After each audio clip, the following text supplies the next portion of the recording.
Hello, I'm Toby Fox from 1.5 Million New Homes, the Local Government Challenge, sponsored by Redloft and Bugler Developments. This is a special report that's come out of our visit to Ealing Council this month, where one of the issues that arose was around contractor vulnerability and the impact that that vulnerability is having on council's ability to deliver new homes. So I caught up with Emma Osmundsen from Ealing Council and Andy Bugler from Bugler Developments to get their take on the issue. The contractor problem is a very complex problem, as I'm sure you're aware. It's not a recent problem, but it's become very apparent recently that external influences, rising bill costs, lack of labour, all the stuff we all know about. There's pretty Brexit considerations in there as well. But we're in a situation now where it's exposed some perhaps weak spots in a number of contractors. Ultimately, you've got to control your growth, and I think that's been a big problem for a number of contractors, rapidly rising in good times. When things get a little bit tricky, which they always do, it's a cyclical business, that's when people get unstuck, and cash flow is obviously a big part of that. And if you're growing at a rapid pace and you're taking on maybe projects you're not equipped to do, or you haven't got the staff in place, problems are going to rise very quickly. But these problems haven't arisen for Bugler, so what is it that you've done that has enabled you to avoid all of that? Well, there's us and one or two others. I mean, we're a family-owned business, and so we've always carefully kind of harboured the cash, if you know what I mean. So we've kind of we're fairly conservative with our equity and our cash. So you haven't spent it, in other words, and you haven't taken it out of the business? No, we haven't taken it. We're about the longevity of the business. We're about long-standing relationships with clients, our supply side, our staff. We have very low turnover of staff. It's all about carefully organic, if you want to call it that, controlled growth. Yeah. And so and obviously pricing jobs properly, taking on the right jobs in the right locations that you're equipped to do. It's to me, it's quite simple, but I'm not saying we haven't had issues on one or two sites. Of course we have, but overall, I think you've got to know your market and grow accordingly. And we've talked to Ealing Council about the need to revisit the procurement process and the terms of procurement in order to support the contractor industry and the subcontractors behind contractors. What would you say about procurement? Procurement, okay.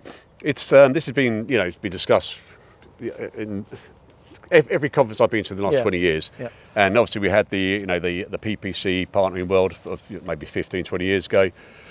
But I still believe that was on the right track. Work more collaboratively. There might be a case of sharing a bit of financial risk and reward, and everything that goes with that. But I think knowing your partners, culturally, don't just get a financial check. Talk properly to your partners, your supply side. So the partner supply side, ask the real questions, and What are the real questions then? The real questions are speak to everyone who's involved with that partner. Yeah. Because anyone can answer 10 quality questions, and they can get a bid right, so they can hire in the best in London if they want. But the reality is, the proof's in the pudding, and it's references are obviously vital. Speaking to the decision makers and take the time. Yeah, speak to the main. Ask who the main supply side are, the main subcontractors. Talk to them. How they that contractor says you'll get. They pay you every 2 weeks. They treat you fairly. Is that true? Look, when we pick our supply side, we ask the questions I'm telling other people to ask. I don't just sort of go and meet some guy and have a nice lunch. We do a lot of homework. I speak to a lot of people they work with. We go and look at their work. We're talking about. We're talking about multi-million-pound contracts here on our supply side as well. So you've got and people's lives. People live in these homes. Yeah. Absolutely. So quality's got to be. We started out 40 odd years ago with the qualities are Watchford, an old one, but we stand by that. And we're judged on what we build at the end of the day, and that's what I'm saying. So I think proof checking by talking, referencing. That's the only way you'll get a real picture. I mean, our contractor partners are absolutely critical. We can't deliver homes, particularly at the scale that we need them, without having really healthy, fair partnership agreements with contractors, but also with other housing associations that we're working with. Absolutely mission critical, and those partnerships need to be win-win. They've got to be fair, they've got to be open, and they need to be transparent.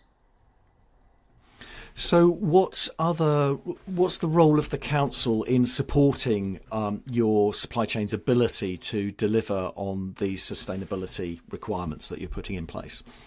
Well, I think, councils right now have got a real opportunity to take a civic leadership lead, to really set a new benchmark in terms of, building better homes, but also looking at our procurement processes, how we can work within our sort of public procurement frameworks to engage as early as we possibly can with contractors, to utilise their experience and expertise in terms of actually delivering and turning kind of our dreams into reality, but also supporting them by looking at ways in which we can share the risk. So when we're looking at contractual arrangements, being really mature and realising that, in the marketplace right now, there's, colossal risk because there's still, many areas of uncertainty. And so really being very mature in terms of our approach and ensuring that we're not just dumping all the risk on the contractor, which is invariably what we have got a tendency to do, but realising that we need to share some of the risk and the responsibility to ensure that we've got a healthy, vibrant and sustainable supply chain that can deliver in the longer term. Emma, there's a perception that councils have taken too much risk. I'm generalising, but given the financial difficulties that some councils are currently in and the financial difficulties that a lot of councils are facing, is this the right time to be saying we should be sharing more risk with contractors? Well, sadly, councils, we're damned if we do, we're damned if we don't. Ultimately, I think we're very well placed to lead house building in our localities. We know what the housing need is. We know where it needs to be built. And we want to safeguard as much of that housing as possible for affordable housing in perpetuity. Now, we often get straggled with the repercussions of what's happening in the real world in terms of market conditions, in terms of interest rates, in terms of a lack of financial sort of strength through some of our contractors and supply chains. Now, if we wanted to avoid risk, we just wouldn't bother building. But the reality is we have to. We're here for the long term. We've got, long pipelines and extensive pipelines of not just new build, but estate regeneration. And so, we can't just pack up and say, look, it's too risky because of the environment in which we're operating. We need to press on and manage risk and mitigate risk as much as we possibly can. But if we haven't got contractors that are resilient enough or haven't got the financial stability to deliver for us, we just won't have any homes. So I guess we need to be brave. But from my own experience, there is great expertise. There's great motivation and passion within the public service to deliver more. But, like the private sector right now, who, are really slowing down their development delivery programs, the market in which we operate is really, really precarious. And so we just need to work through that. And part of that precariousness is being a lot more mature and sophisticated in terms of how we manage risk. And we manage risk together with our supply chain. So that wraps up another special report from 1.5 million new homes, the local government challenge, sponsored by Redloft and Bugler Developments. Hope you found it interesting, and if you did, please click like or subscribe, and we'll look forward to seeing you next time. Thank you.